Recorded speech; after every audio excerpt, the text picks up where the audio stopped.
Steve is fashionably late and he shows up and the first thing he says is I finished the strawberry like first go. I just drank the whole thing and then the chocolate was really good, but strawberry's that's my jam. Oh no, so he leaks it on live camera. Yeah, one day I get this random DM on Instagram and he's like, I do media for the Baja 1000. I have this dream that the champion on the podium would be chugging nutcase milk. How did you guys get Nutcase into EDC? Behind the festival, they have all these golf carts on the track. So you just jump on a golf cart, zoom around the track, like go right to the suites. That's sick access. You would need a different access bracelet. Every time Nazan would just like pull out of his pocket, he's like, like a different one. Like, which bracelet do you need? He's the man. The first time, like they sent me a picture of like, hey, it's on the menu at the day club. And Yeah. I was like, oh, that's pretty Yeah, dope. that was a big moment. They still invited me to go to the UFC HQ. I show up there like not expecting anything really. Up on this giant screen, it's like the UFC welcomes Nutcase. The only way I would do a sponsorship is if we could put Nutcase on the crotch of the fighters. And I even mocked it up to show them. From the outside looking in, it looks like we're crushing it, but in reality, we're just learning a lot the hard way. What's up, everyone? This is the Nutcase podcast. Nutcase, I'm a rogue, I'm a misfit, I'm the glitch in the code. Maybe I'm gonna explode. I'm Charlotte. I'm going to be your host as we interview Joe, the founder of Nutcase, which is the first ever hydration milk. One of the best things about being friends with Joe is I get to hear firsthand some of the most crazy, insane stories, from how she met and married one of the co-founders of Shopify to bringing on legendary gamer Ninja as her co-founder. Our hangouts were never short of me saying, holy shit, and what the fuck, how did that happen? I somehow convinced her to share it with all of you guys. We're gonna go deep and personal, think of a blend between Alex Cooper and Diary of a CEO, all while sharing building out Nutcase from day one. I'm a freak, like it or not, that's who I am. Okay, so Joe, you launch Chocolate Nutcase, and you do it with a poker game with Ninja, Helmuth, Aoki. Tell us about it. So, I mean, it was a freaking blast. Ninja was being entertaining as hell. Yeah. Helmuth is chugging cans. Nutcase premium. I mean, the premium cashew milk is really incredible. And then you remember I had actually left like one of their cases of R&D samples of the strawberry with Steve the day before. It was a sample though, right? You're Yeah. not launching it at this point? Exactly. So Okay. like we're just launching chocolate. That's all anybody knows about. But of course, Steve is fashionably late and he shows up and the first thing he says is like, I finished the strawberry like first go. I just drank the whole thing and then the chocolate was really good, but strawberry's that's my jam. Oh no, so he leaks it on live camera. yeah, we're like, everybody just kind of stops and then we just kind of laugh and we're like, well, the cat's out of the bag now. Okay, so confirmation that he likes it, and what's next with that? So essentially, after chocolate, we knew we wanted to do like the full Nesquik lineup. So we had chocolate. Next, we dropped vanilla like a couple of months later. And then for the strawberry, when I started to think about like, what's a good way to launch the strawberry? I was like, I know. Aoki, get him in on that. Yeah, so I was like, it's got to be Aoki. So I text him and was just like, hey, you know, we'd love to have you on board. Are you interested in joining to kind of be like our strawberry ambassador? And he immediately replied like, yes, I'm in. So, and you mentioned something about his holdco name? Yeah, so as well. So this was so just like such a random coincidence. I get the legal paperwork, and like most people, they usually have their shares under like a holdco. Anyway, it says the Aoki Milkshake Company, and I was like, I like double took. I was like, is that a real thing? But yeah, I guess. Okay, so it's meant to be. And then tell us what the plan is with him. So essentially, we wanted to keep it really organic because we've become good friends with Steve. So we literally just went to his place to shoot some organic content. We were just kind of messing around his house with our iPhones, and then we went to his Hakkasan show that night. Okay, so speaking of EDM music, how did you guys get Nutcase into EDC? Yeah, so that's a bit of a long story. I'll try to keep it short. So essentially, my restaurant Wolfdown. We were approached by a group called Reef. That's a like massive ghost kitchen operator. They do all the kitchens for Wendy's and Mr. Beast and that. They somehow found out about Wolfdown. They loved it, so they wanted to help us scale. Now, because we were in Canada, they started with like Toronto, Calgary, but then all of a sudden they approached us and they're like, we're expanding in the UAE and we'd love to take Wolf down to Dubai. Dubai. Yeah, I was That's like, nuts. it's so random, but I was like, I mean, that sounds cool. Sure, like I'm down, whatever. So they introduced me to their guy down there, Ali, and we start working together. But then before we can get anything going, all of a sudden Reef just like implodes and shuts everything down. Shit. Yeah. So that was like total bummer, but we actually kept in touch with Ali. And then Ali moves back to the US and he tells me his friend Paul runs F&B for Insomniac. Okay, so that's how you met Paul. I've never heard that story. And so that was your first intro to him. Exactly. So we were initially actually talking about a Wolf Down food truck for Insomniac festivals. But in the end, it just really didn't make sense. Then fast forward to Nutcase, and when he finds out about Nutcase, he's like, oh, this would be dope to get into the festivals. Okay, so he was the one that got you into EDC. Not exactly. So another random story that comes full circle back to Paul.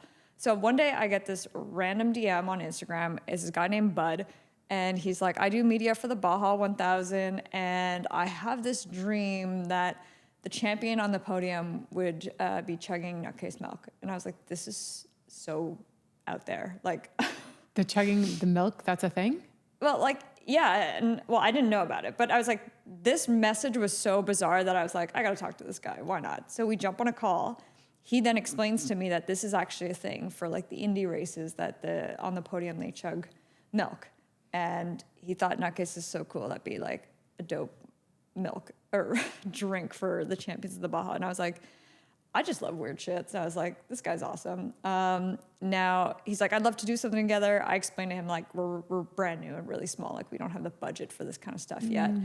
But he's like, that's fine. Like, I just would love to help. Hey, by the way, you're in, Nutcase is based out of Vegas.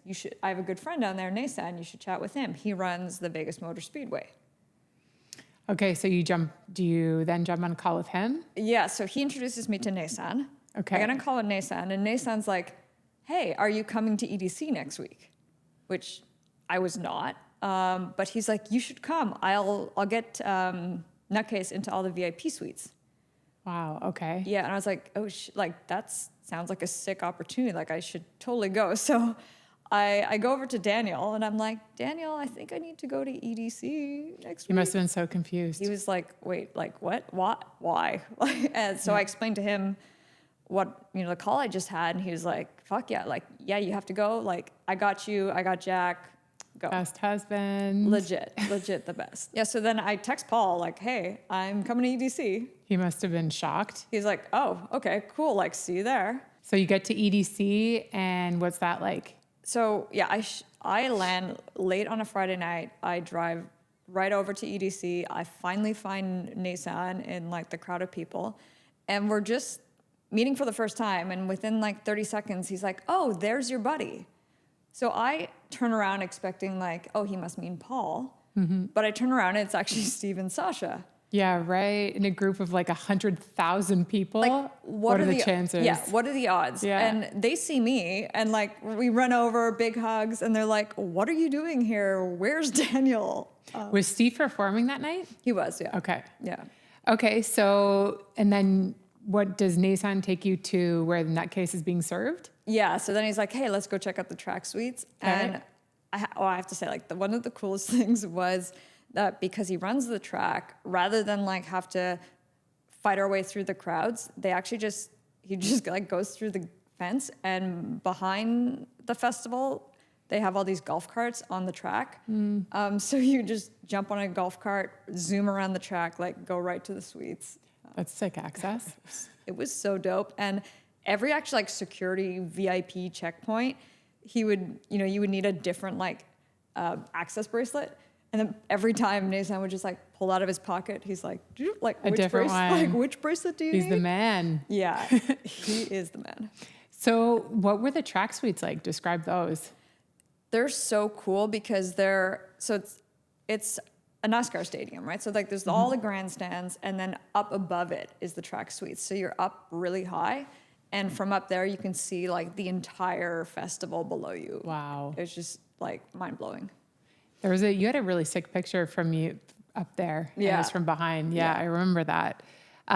Okay, so what happens with connecting with Paul? So I text Paul that I'm there. So he ended up coming to the VIP suites, and the bartenders are mixing like nutcase drinks with it. So they're making like chocolate martinis and vanilla white Russians and stuff. And as you know, I don't drink, but everybody else was enjoying them, and he got to try them, and he was literally blown away by like how well it mixes and stuff. So Oh, yeah. that was really cool.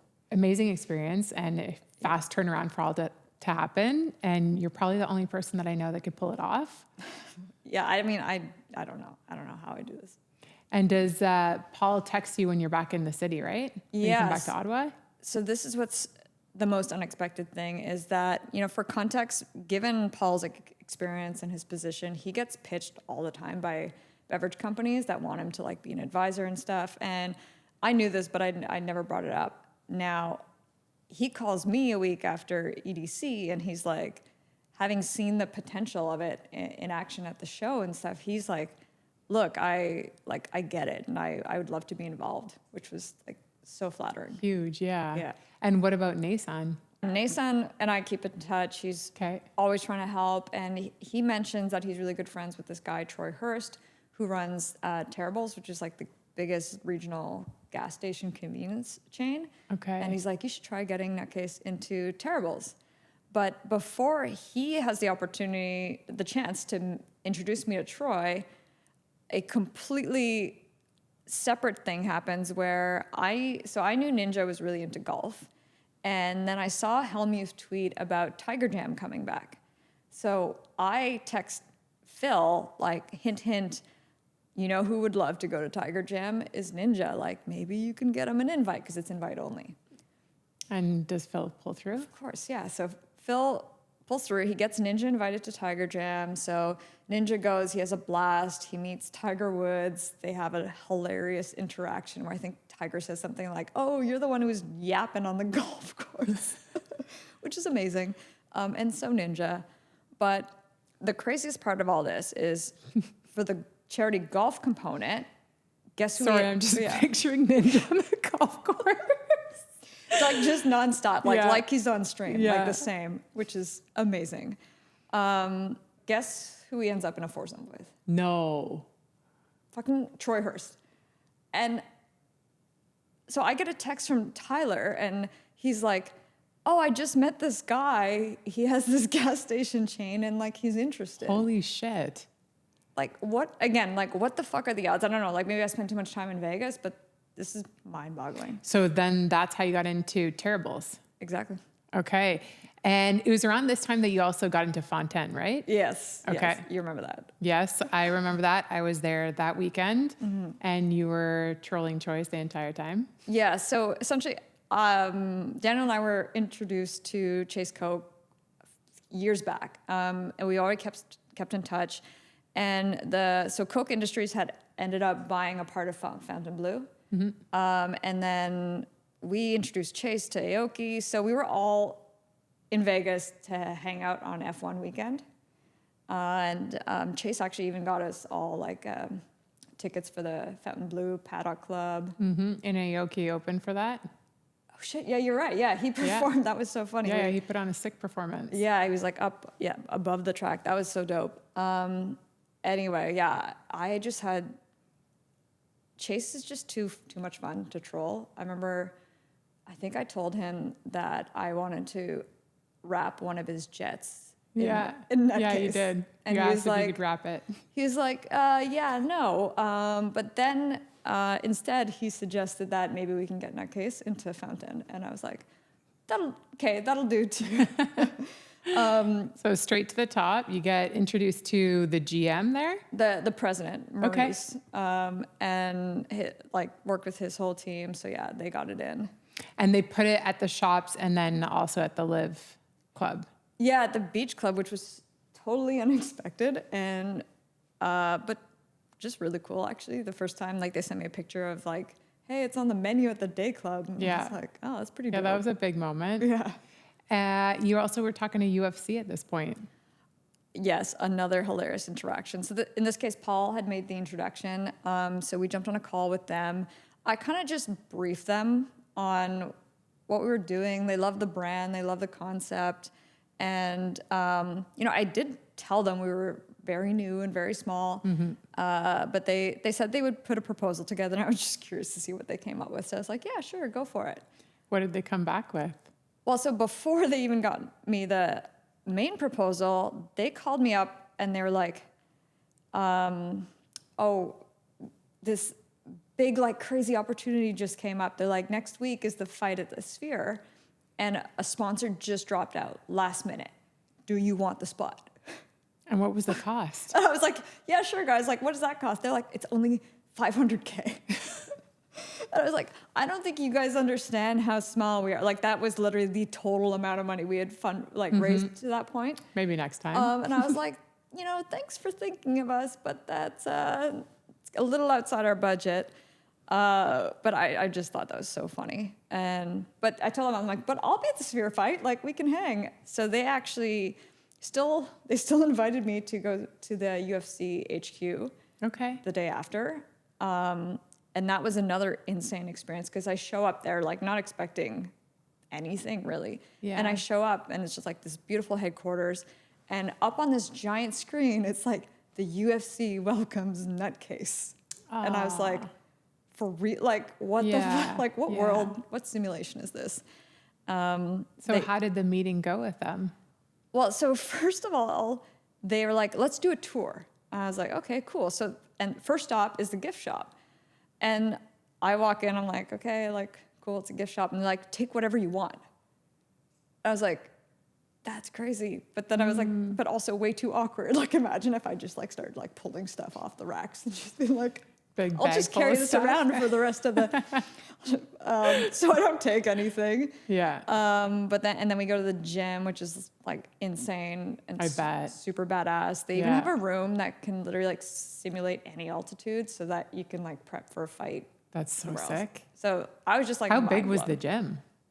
It was massive. And then upstairs they have like a practice octagon. Yeah. So I got to go in it and oh, that's sick. You know what I didn't expect? One, it's a lot rougher than I thought. For some reason, I don't know. In my head, it was like a felt. Like I thought it'd be soft, but it's like freaking, like felt like I don't know. Like you would get rug burn on this shit for sure. I'm sure they do. So no soft landings. No, but on the flip side, so like the touch wasn't soft, but it was way bouncier than I expected.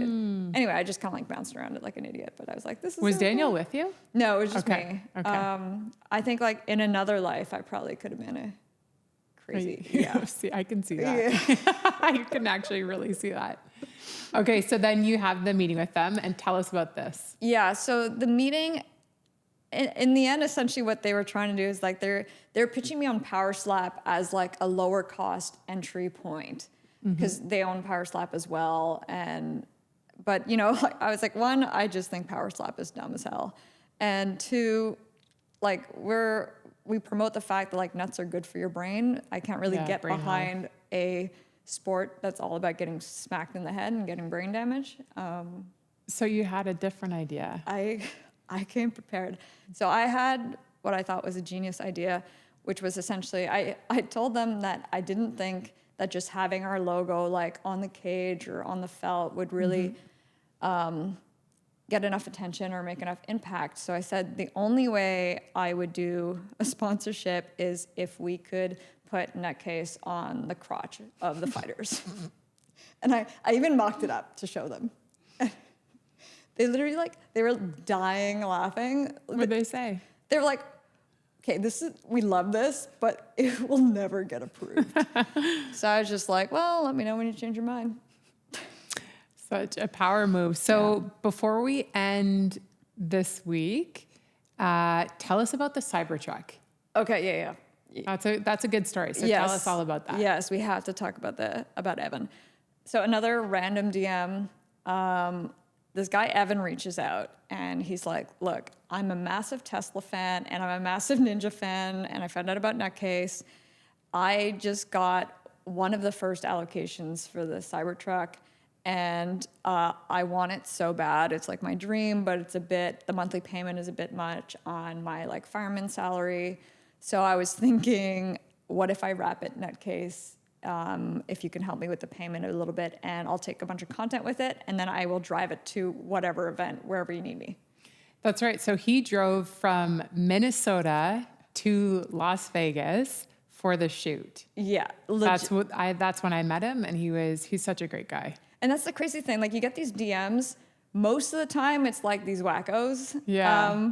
But I'd gotten on a call with him, and I was like, this guy just like... There's some like, gems just, like, in there. Fucking good dude. So, Yeah. like, shout out Evan.